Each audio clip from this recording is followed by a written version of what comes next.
Today we're going to talk about a high lunge.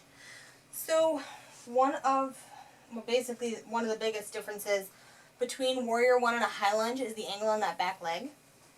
So we are going to keep it straight, and we're not going to be twisting in the torso.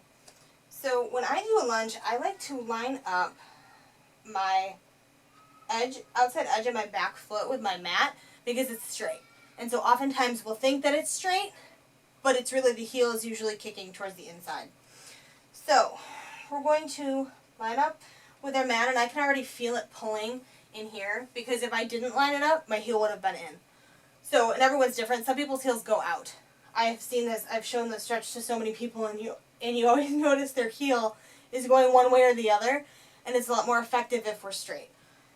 As straight as we can be. Not everyone can be, and that's okay too. So we're going to line up as much as we can the outside edge of the foot with the mat. We're going to engage through the glute, being careful not to overextend the knee here. We're going to bend the front knee. So we're stretching this iliopsoas, this hip flexor. So we roll the shoulders down and back. If you don't have high blood pressure, bring the arms up. You can add a little back bend. You don't want to add too much of a back bend.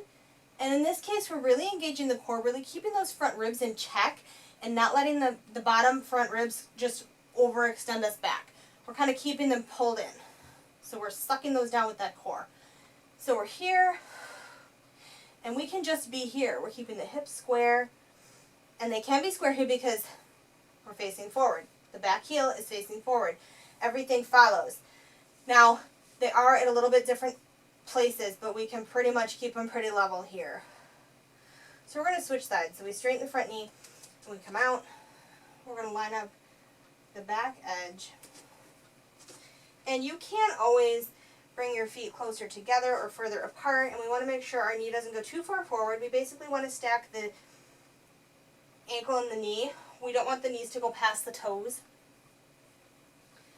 So we're sealing off through the outside edge of the back foot. We're pressing down through that back heel. We suck the belly button towards the spine. That will help us to intensify that stretch on that hip flexor. Keep the hips as square as we can.